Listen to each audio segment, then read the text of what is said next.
Hi, welcome back to Applied Psychology, where we'll be talking about Chapter 5 today, emotions.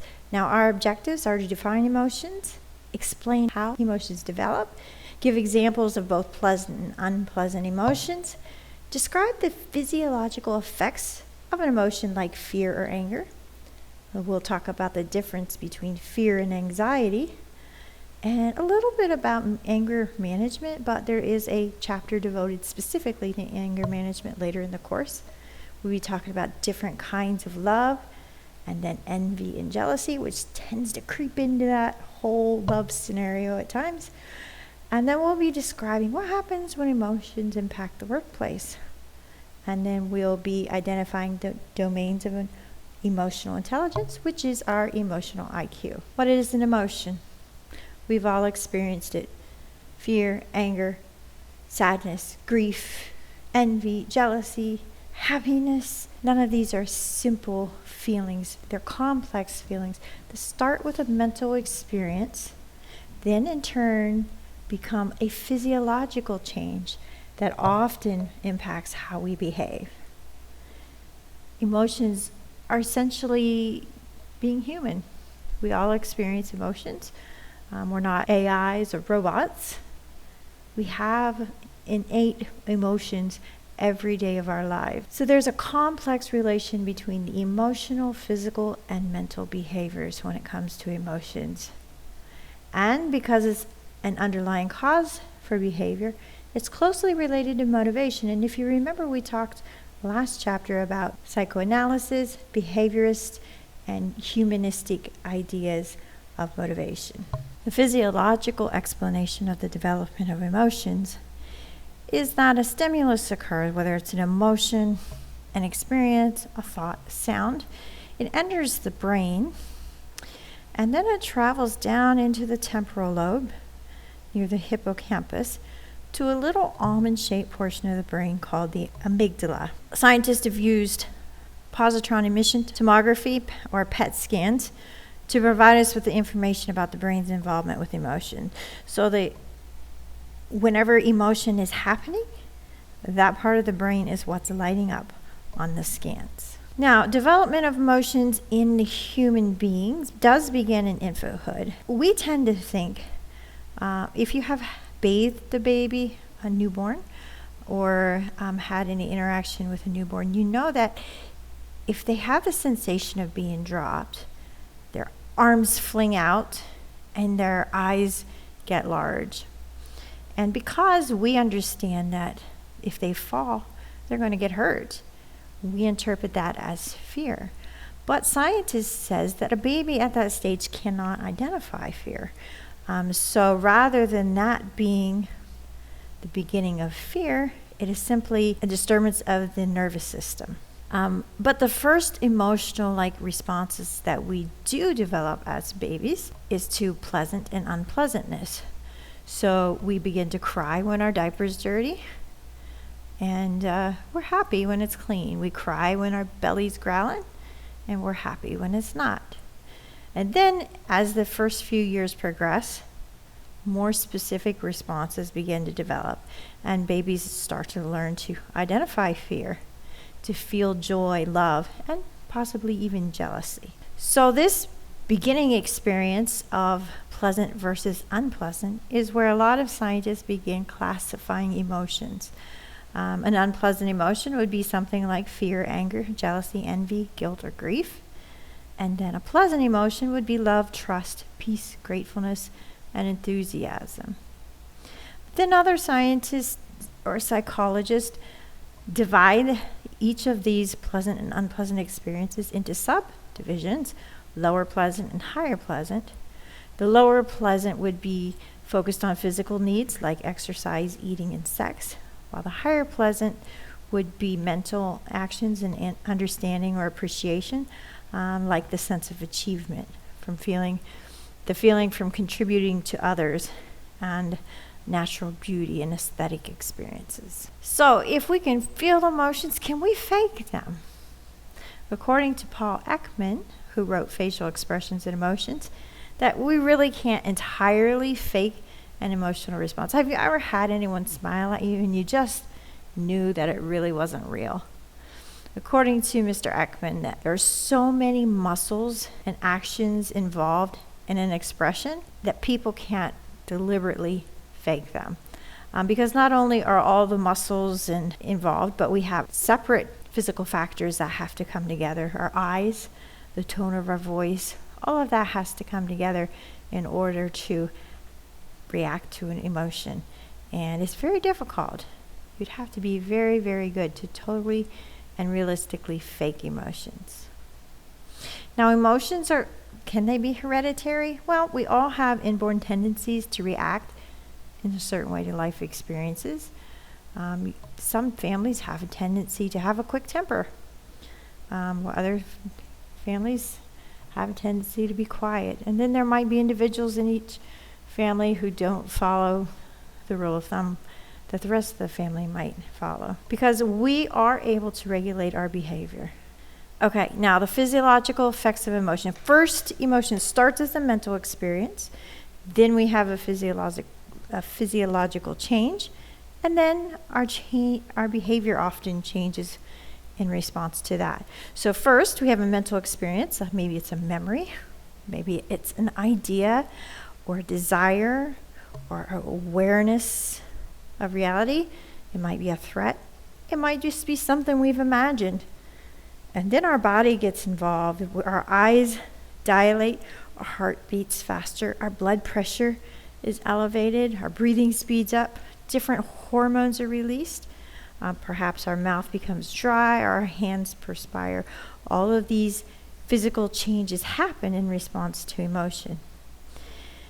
But the actual change in behavior is very difficult to predict because it depends on the formula of how emotions and the individual come together here, because everyone's going to respond just a little bit differently. Now, what a polygraph does is it measures the changes, the physiological changes to emotions. Well, some people would swear by a polygraph. A lot of studies say that it doesn't actually measure whether a person is telling the truth. It's only in measuring how they're responding to the test. And so Congress passed the Employee Polygraph Protection Act in 1988 that says that it's illegal to use the polygraph to screen job applicants, and then illegal to investigate employees using it, but there are some exceptions to that law as far as investigating employees. And I believe that a lot of those are, in the special services of the government. Our eyes also change with our emotional state.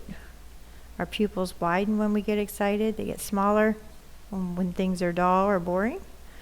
And then we shed tears if we're feeling grief or joy, or even if we're just peeling onions.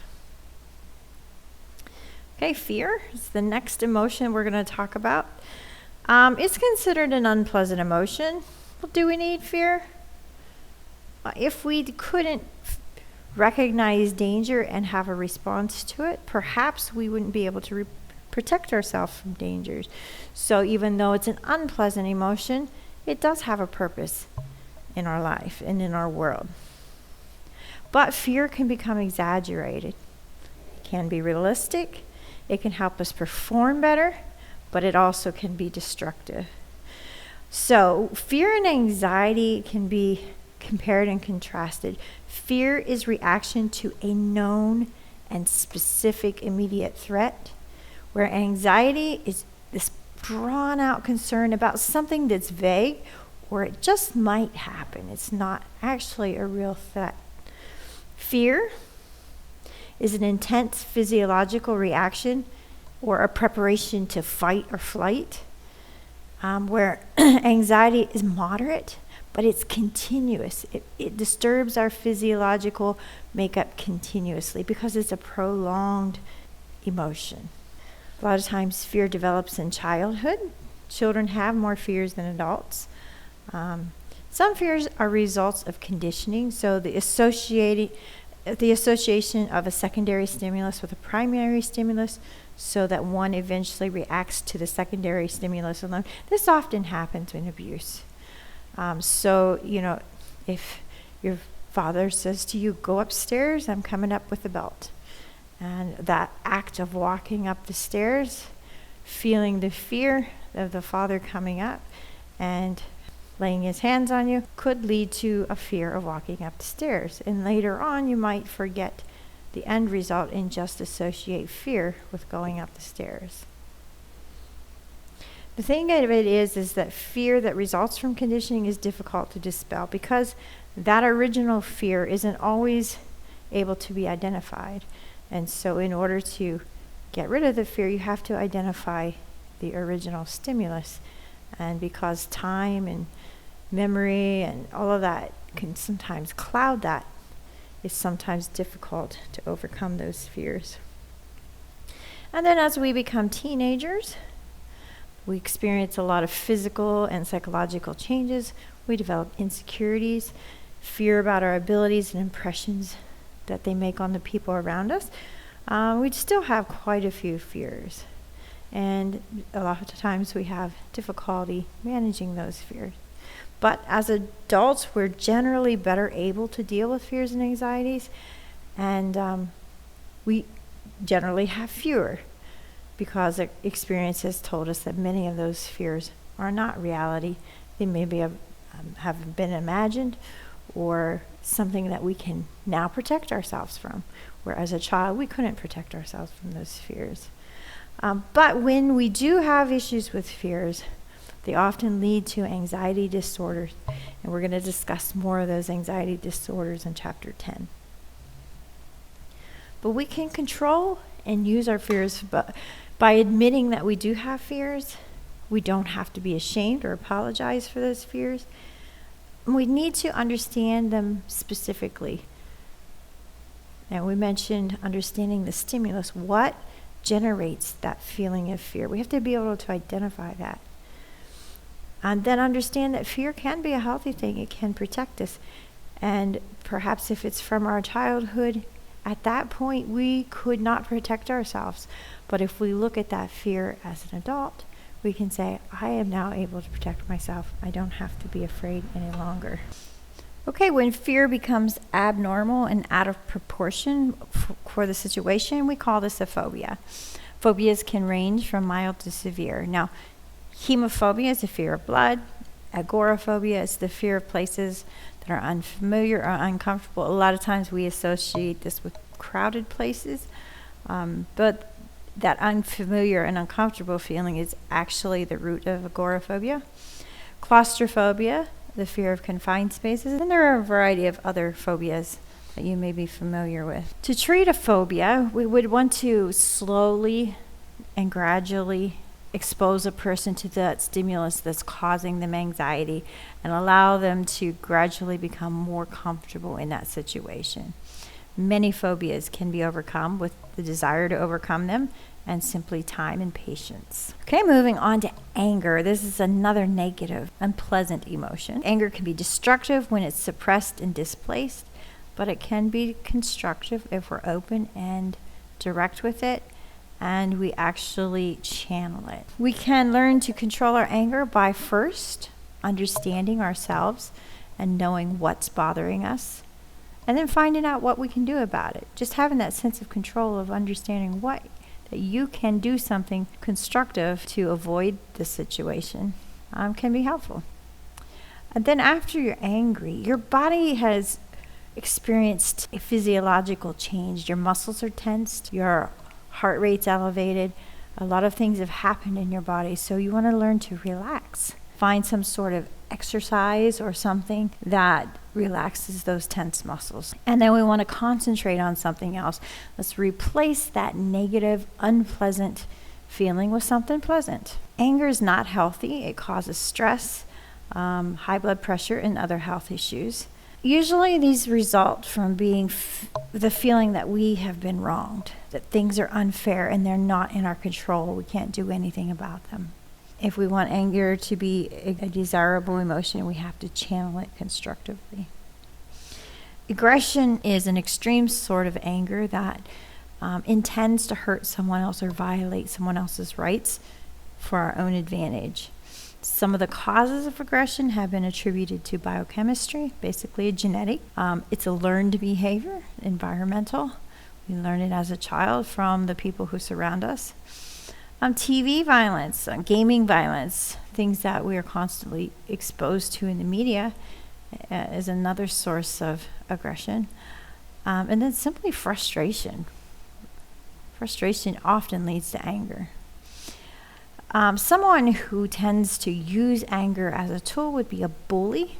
They're unable to relate to others, and they continuously act aggressively towards other people. Now, love, on the other hand, is a positive emotion. There are a variety of types of love. We have self-love, which is basically a positive, realistic self-concept and favorable self-esteem. We see ourselves in a positive light.